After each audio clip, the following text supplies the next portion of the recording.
വേണുഗോപാൽ പക്ഷത്തിന് മുൻതൂക്കം. KC പക്ഷത്ത് നിൽക്കുന്നവരാണ് seat ലഭിച്ചവരിൽ 1/3 സ്ഥാനാർത്ഥികൾ. AI ഗ്രൂപ്പുകളിൽപ്പെട്ടവർ KC പക്ഷത്തേക്ക് മാറുന്നതും തുടരുന്നു. KCയുടെ ചിത്രം വച്ച പോസ്റ്ററുകൾ തയ്യാറാക്കിയാണ് പല സ്ഥാനാർത്ഥികളുടെയും പ്രചാരണം. പ്രസാദ് ഉറുമ്പശ്ശേരി തുടരുന്നുണ്ട്. പ്രസാദ്, ഈ പുതിയുഗ യാത്രയൊക്കെ കഴിഞ്ഞതിന് ശേഷം ഒരു സ്ഥാനാർത്ഥി പട്ടിക പ്രതിപക്ഷ നേതാവ് VD സതീശൻ തയ്യാറാക്കിയിരുന്നു. ഈ സ്ഥാനാർത്ഥി പട്ടികയുമായിട്ടാണ് ഡൽഹിയിലേക്ക് പോയതും. പക്ഷേ ആ സ്ഥാനാർത്ഥി പട്ടിക പൂർണ്ണമായും അവഗണിക്കുന്ന തരത്തിലേക്ക് പോകുന്നതാണ് പിന്നീട് നമ്മൾ കണ്ട കാഴ്ചകൾ. എല്ലാ സമുദായ ഐക്യങ്ങളും പരിഗണിച്ചുകൊണ്ട്, സമവായ സമവാക്യങ്ങളും പരിഗണിച്ചുകൊണ്ട് സ്ത്രീ പ്രാതിനിധ്യം, ഈ യുവ പ്രാതിനിധ്യം, യൂത്ത് കോൺഗ്രസിന്റെ പ്രാതിനിധ്യം എല്ലാവരെയും ഉൾക്കൊള്ളിച്ചുകൊണ്ട് ഘടകകക്ഷികൾക്ക് അർഹമായ പ്രാതിനിധ്യം ഒക്കെ നൽകിക്കൊണ്ടുള്ള ഒരു പട്ടികയായിരുന്നു അത്. പിന്നാലെ വന്ന സ്ഥാനാർത്ഥികൾ അവരുടെ പശ്ചാത്തലമാണ് ഞാനിപ്പോൾ കുറച്ചു മുൻപ് പറഞ്ഞത്. അപ്പോൾ തിരഞ്ഞെടുപ്പിലേക്ക് പോകുമ്പോൾ കോൺഗ്രസും UDFും വലിയ കോൺഫിഡൻസിലാണ്.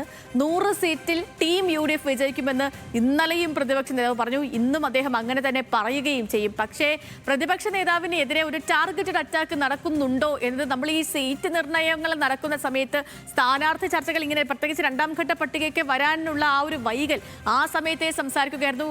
ഈ പല കാര്യങ്ങളിലും എല്ലാവരും ഒന്നിച്ചെടുക്കുന്ന തീരുമാനമാണ്. എല്ലാവരും ഒന്നിച്ച് ഡൽഹിയിലുള്ള സാഹചര്യത്തിൽ പോലും അതിൻ്റെയൊക്കെയും പാപഭാരം കൊണ്ടുപോയി അത് VD സതീശന് മേൽ വയ്ക്കുന്ന രീതിയിൽ ടാർഗറ്റഡ് അറ്റാക്കുകൾ നടക്കുന്നതും അല്ലെങ്കിൽ ഒരു പ്ലാൻ മൂവ് നടക്കുന്നതായിട്ടും ഒക്കെയും വാർത്തകൾ വന്നു, അഭ്യൂഹങ്ങൾ വന്നു. പലതും കാണുമ്പോൾ നമുക്കൊക്കെയും അങ്ങനെ തോന്നിയിരുന്നു. ഇപ്പം ഈ സ്ഥാനാർത്ഥി പട്ടിക വരുമ്പോൾ KC പിടിമുറുക്കുകയാണോ? കേരളത്തിലേക്ക് KCയുടെ ഒരു എൻട്രി പ്രതീക്ഷിക്കേണ്ടി വരുമോ?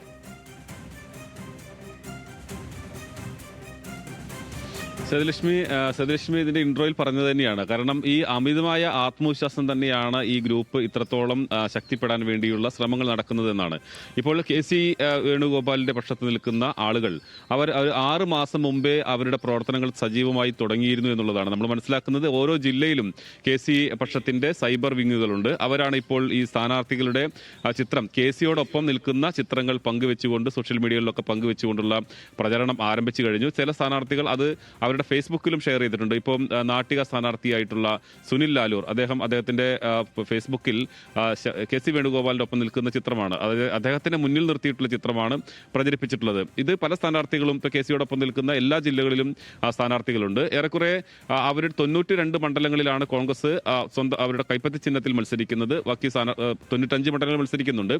അപ്പോൾ അതിനകത്ത് 1/3 ആളുകളും KC പക്ഷത്ത് നിൽക്കുന്നതാണ് എന്നുള്ളതാണ്. 1/3 ആളുകളുണ്ടെങ്കിൽ KC പക്ഷത്തിന് ഭൂരിപക്ഷം കിട്ടും. അതായത് ഒരു MLA-മാരുടെ നമ്പർ എടുക്കുമ്പോൾ കോൺഗ്രസിന്റെ രീതി നമുക്കറിയാം. മുഖ്യമന്ത്രി സ്ഥാനത്തേക്ക് ആളുകൾ നിശ്ചയിക്കുന്ന സമയത്ത് ഏറ്റവും കൂടുതൽ MLA-മാർ ആരെയാണോ പിന്തുണയ്ക്കുന്നത് അവർക്കാകാനാണ്, മുഖ്യമന്ത്രിയാകാനാണ് സാധ്യത. അപ്പോൾ അതിനുള്ള നീക്കങ്ങളാണ് KC നടത്തിയിട്ടുള്ളത്. ഈ 30 മണ്ഡലങ്ങളിൽ ഭൂരിഭാഗവും വിജയസാധ്യതയുള്ള മണ്ഡലങ്ങളിൽ KC പക്ഷത്തിന്റെ ആളുകൾ നിൽക്കുന്നു എന്നുള്ളതാണ് എടുത്തു പറയേണ്ടത്.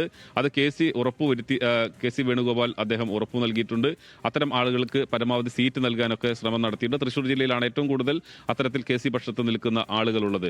അപ്പം ഇനി ഈ തെരഞ്ഞെടുപ്പ് കഴിഞ്ഞാൽ സേതു പറഞ്ഞതുപോലെ ഒരു വലിയ കലഹം കോൺഗ്രസിനകത്ത് ഉണ്ടാകും. നമ്മളിപ്പോൾ കണ്ടതൊന്നുമല്ല, അതിനേക്കാൾ വലിയ പൊട്ടിത്തെറി.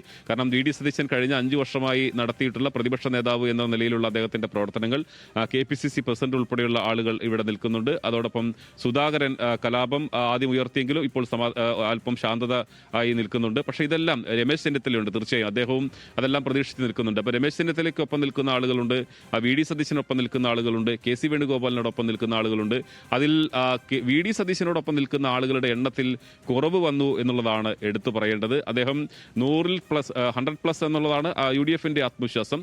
100+ വന്നു കഴിഞ്ഞാൽ അടിയുടെ എണ്ണത്തിന്റെ അളവും കൂടും എന്നുള്ള കാര്യത്തിലാണ് നമ്മളിപ്പോൾ മനസ്സിലാക്കുന്നത്. എന്തായാലും KC പക്ഷം അവരുടെ പണി തുടങ്ങി കഴിഞ്ഞിട്ടുണ്ട്. വലിയ ക്യാമ്പയിൻ അവരുടെ ഭാഗത്ത് നിന്ന് നടക്കുന്നു എന്നുള്ളതാണ്. ഇപ്പോൾ KCയുടെ ചിത്രം, അദ്ദേഹം കോൺഗ്രസിന്റെ സംഘടനാ ജനറൽ സെക്രട്ടറിയാണ്. സാധാരണ രീതിയിൽ ഒരു സ്ഥാനാർത്ഥിയുടെ ചിത്രം വെക്കുമ്പോൾ ഒന്നുകിൽ ഇവിടെ കേരളത്തിൽ നയിക്കുന്ന ആളുകളുടെ ചിത്രം, അതിലിപ്പോൾ രമേശ് ചെന്നിത്തലയാകാം, VD സതീശനാകാം. കോൺഗ്രസിൽ പക്ഷേ ഗ്രൂപ്പ് ആയതുകൊണ്ട് അങ്ങനെയൊന്നും ഉണ്ടാകുന്നില്ല. KCയുടെ ചിത്രം വെച്ചിട്ടുള്ള പ്രചരണമാണ് പലരും നടത്തിക്കൊണ്ടിരിക്കുന്നത്. എന്തായാലും 1/3 സീറ്റുകളിൽ KC പക്ഷം അവരുടെ സ്ഥാനാർത്ഥികളെ ഉറപ്പിച്ചിട്ടുണ്ട്. ഇനി നമുക്ക് കാത്തിരുന്ന് കാണാം.